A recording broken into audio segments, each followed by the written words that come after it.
Hey guys, in this video I'm going to share with you how to get started on your investing journey with just $1,000. Now it doesn't have to be 1,000. If you just have a couple $100 or even nothing right now, that's completely fine. All we need to do is start putting your money to work. This means that your money has the potential to grow over time and compound, which can help you achieve your financial goals, whether it's saving for retirement, buying a home, or simply growing your wealth. What I want you to take from this video is a very simple roadmap to getting started, kicking the tires so to speak, and building a strong foundational knowledge base that will help build your confidence to invest. I'll be keeping things pretty simple, but practical so you can walk away with a clear plan on how to get started. If you like this video, please make sure to subscribe to my channel down below to keep up to date with all my latest content around investing, personal finance, and buying your first home. Now, let's talk about where to get started. The first step is to figure out what your financial goals are and how much risk you're comfortable taking. There are thousands of investments out there. On the New Zealand investing platform Sharesies, there's over 8,000 alone. So by starting with your financial goals and risk tolerance, we can narrow this down to the kinds of investments that may be right for you. Having clear financial goals can help you stay both motivated and focused and give you a sense of direction and purpose. It can also help you make smart financial decisions and avoid overspending or taking on too much debt. So how do you go about setting financial goals? The first step is to determine what your priorities are. Are you looking to save for a down payment on a house, pay off student loans, or build up an emergency fund? Once you have a clear idea of what your priorities are, you can start setting SMART goals, which stands for specific, measurable, achievable, relevant, and time-bound. For example, you might be wanting to save $50,000 for a down payment on a house within the next 5 years. This goal is specific, saving for a down payment on a house; measurable, saving $50,000; achievable, presumably based on your income and expenses; relevant, buying your first home is a priority for you; and time-bound, to be achieved within 5 years. Once you have your goals in place, the next step is to create a plan to achieve them. In order to put our money to work, we need to ensure that we spend less than what we earn to ensure there is money to invest in the first place. We can do this two ways, either by increasing our income or reducing our expenses. To increase income, can you take on a higher paying job? Do you have free time to dedicate to a second job, or even a unique skill set that others would be willing to pay you for, such as copywriting or babysitting? To reduce your expenses, on the other hand, you might create a budget to find ways to cut costs in some areas, or take on a roommate who you can share the expenses with. It's also important to track your progress and adjust your plan as needed. So that's on the financial goals side. On the risk tolerance side of things, thinking this through will help you make informed decisions about where to invest your money and how much risk you can handle. You should ask yourself just a few questions. Firstly, how much money can you afford to lose? It's important to invest only money that you can afford to lose. If you're investing money that you need to pay for essential expenses, such as your rent or power bills or something, you're taking on too much risk. Second, how long do you plan to invest your money for? If you're investing for the long term, you can afford to take on more risk because you have a longer time to ride out market fluctuations. If you're investing for the short term, however, you should be looking more towards the conservative investments to avoid losing money, as you won't have the time to recover if there's a market crash. Third, what is your financial situation? If you have a solid financial foundation with plenty of savings and a stable income, you can afford to take on more risk. If your financial situation is less secure, you should be looking towards more conservative investments. And lastly, what is your investing experience? If you're new to investing, you should be more conservative to avoid making costly mistakes. As you gain experience, you can gradually increase your risk tolerance and explore asset classes that are a bit more risky. Remember, your risk tolerance is not set in stone. It can change over time based on your financial situation, your investment experience, and your investment goals. It's important to often reassess your risk tolerance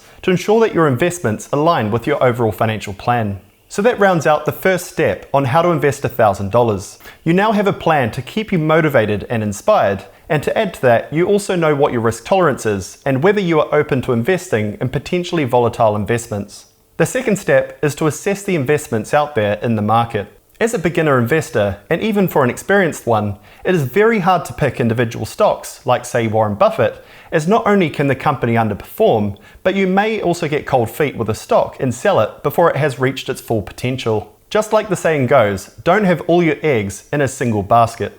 In the finance world, it's called diversification. Creating a diversified portfolio is an important step in managing your investments. A diversified portfolio can help reduce the overall risk of your investments by spreading a little bit of money across a large number of varied investments by asset class, geography, or even industry. This way, if one investment performs poorly, it's less likely to have a significant impact on your overall portfolio. For example, as I record this video, Tesla and Amazon are down over 60 and 45% respectively since January alone, despite being among the largest companies on Earth. So obviously it's really hard to pick the individual stock that's going to perform. So how do you create a diversified portfolio? In financy terms, this is called your asset allocation, or how you allocate your money across the investment universe, such as stocks, bonds, and cash. A well-diversified portfolio typically includes a mix of these different asset classes. Often your KiwiSaver provider will show you a pie chart, such as this one, showing how they split your money between different investments when you contribute. Earlier, we discussed your risk tolerance, and this is a key when deciding how to allocate your money. One allocation that Kernel mentions on their website is called the core satellite, which keeps things really simple, where you put 80% into broadly diversified low-cost index funds, and 20% into more speculative investments, which is the fun stuff of choosing individual investments you might be passionate about. This allows you to invest most of your money in a diversified manner, but also get the thrills of investing in individual investments, despite their likelihood of greater volatility. By varying the 80-20 ratio, you can shift the focus according to your risk profile. If you want risk, the ratio might change to 70-30, whereas if you are averse to risk, you might only want to invest in index funds. It's entirely subjective and can absolutely be changed at any time. I spoke about index funds just now, so let's touch on what the different types of investments are. Firstly, we have cash investments, which generally are low risk and low return. Think of them as simply being a bit like a savings account. The cash is stored away in a bank account, earning a wee bit of interest from time to time. Up from there, we have bonds, which is essentially like a loan to a government or a company who will pay us a little bit more interest than the bank, so it would be closer to a medium risk, medium return investment. And finally, we have stocks, which is a tiny slice of a company that is bought and sold between investors at ever-changing prices. If you think of a company a bit like a pizza with 8 slices, with each slice representing a stock. If you have 2 slices of the 8, you have 25% of the pizza, which in our example will be the company. With stocks, however, there can be millions or even billions of these slices, of course. These are a high risk and high reward investment class. When we talk about index funds, for example, it's simply a collection of lots of different stocks, all bundled up under a single stock, which in the case of a fund is known as a unit. By investing in a fund, you are effectively investing in a tiny slice of sometimes thousands of stocks, meaning you can quickly and easily build a diversified portfolio. With your goals, your risk tolerance, and your asset allocation in mind, you can now look to invest accordingly. The third step is to open a brokerage account. This is a firm that helps investors buy and sell their investments. There are 2 main types of brokers, full service and self-service. Full service brokers, such as Craig's Investment Partners, provide a range of services including investment advice, research, and access to the market. Whereas self-service brokers such as Sharesies just provide market access, however at a much lower cost to you as the investor. When selecting a broker, there are a few considerations. The fees, of course, are a key consideration. The breadth of markets covered, whether the shares are owned by you or in the name of a nominee account, the services offered, the reputation, such as the industry accreditation or even Google reviews, and the technology by having a good app or Facebook community group. Once you've chosen a broker, or several, you can open an account and start investing.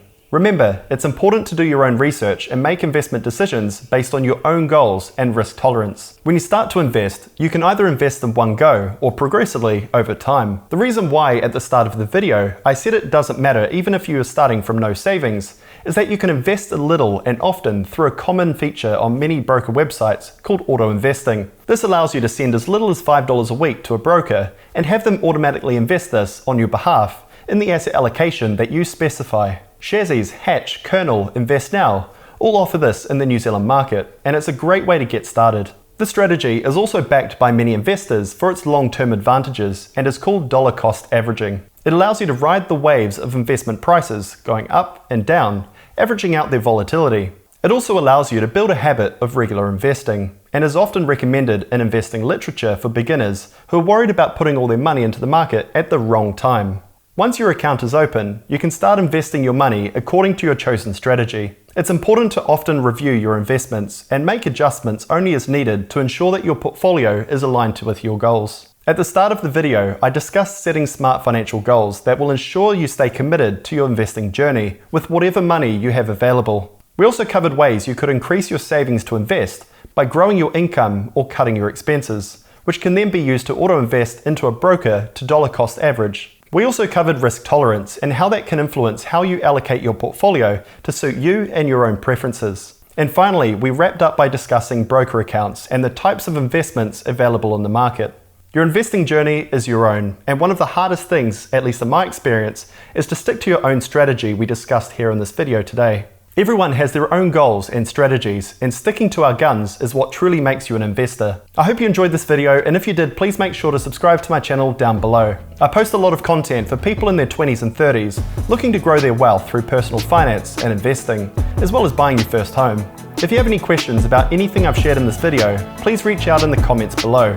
Thanks for watching, and I look forward to catching you on the next one. Cheers.